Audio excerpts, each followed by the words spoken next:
lagi di Pasar Kritikan Pakunjan, Yogyakarta. Kalian ada yang udah pernah kesini belum? Jujur ya, pas pertama masuk tadi aku agak kaget karena suasananya lebih sepi dari yang aku bayangin. Padahal ini pasar bukanya dari jam 10 pagi sampai 10 malam loh. Yuk ikuti keseruannya. Biasanya kalau dengar kata pasar, kita kebayang rame, penuh orang, tawar-menawar. Tapi di sini malah banyak kios yang masih tutup. Padahal waktunya udah siang loh. Padahal ya, kalau dilihat-lihat pasar ini tuh unik banget loh. Ada ondel motor. Banyak loh guys di sini yang di motor, barang-barang bekas sampai barang-barang antik. Ini tuh sebenarnya punya potensi, apalagi buat orang yang suka barang unik atau koleksi.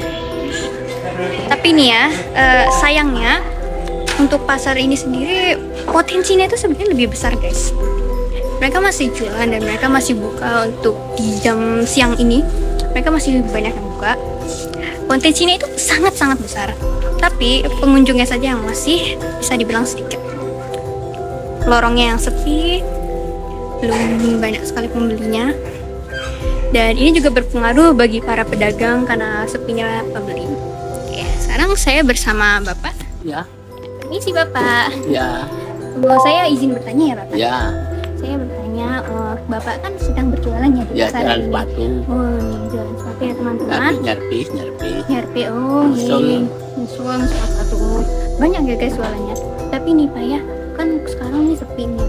Wih, Dan bisa dibilang orang pada prefer atau lebih mendukung untuk beli online karena tidak harus jauh pergi ke pasar. Nah, Bapak sendiri beranggapan seperti apa Pak untuk kejadian seperti ini? pusing, Pusing. ya, nggak dapat uang, dapat uang 10 ribu Hmm. buat makan aja. Oke. Terima kasih Bapak ya. sama-sama. Oke. Nah, itu seperti yang sudah dibilang Bapak ini sendiri ya guys. Sebenarnya banyak dari penjual-penjual pasar yang sudah berjuang untuk ya berkebutuhan untuk mereka sendiri. Tapi sayangnya orang ya lebih prefer untuk belanja online dan itu berpengaruh pada para penjual di pasar tradisional. Padahal fasilitas di sini sebenarnya udah cukup lengkap loh. Ada denah, ada area parkir, ada musola, ada kantin, dan masih banyak lainnya. Jadi sebenarnya tinggal bagaimana menarik lebih banyak pengunjung aja. Menurut aku, salah satu penyebabnya mungkin karena kurangnya promosi. Banyak orang bahkan belum tahu tentang pasar ini. Padahal kalau dipromosiin dengan baik, bisa jadi tempat yang menarik banget. Guys, aku jadi kepikiran deh. Kayaknya kita terlalu sering gak sih belanja online? Bener juga, kita juga sering ke mall. Benar, tapi kita jarang kan ke pasar tradisional kayak gini. Iya, jarang banget ya. Padahal dampaknya itu besar banget loh.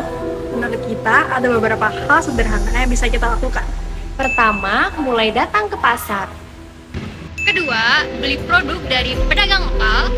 Dan yang terakhir, yang gak kalah penting, bantu promosiin lewat media sosial, karena sekarang kekuatan promosi itu ada di kita.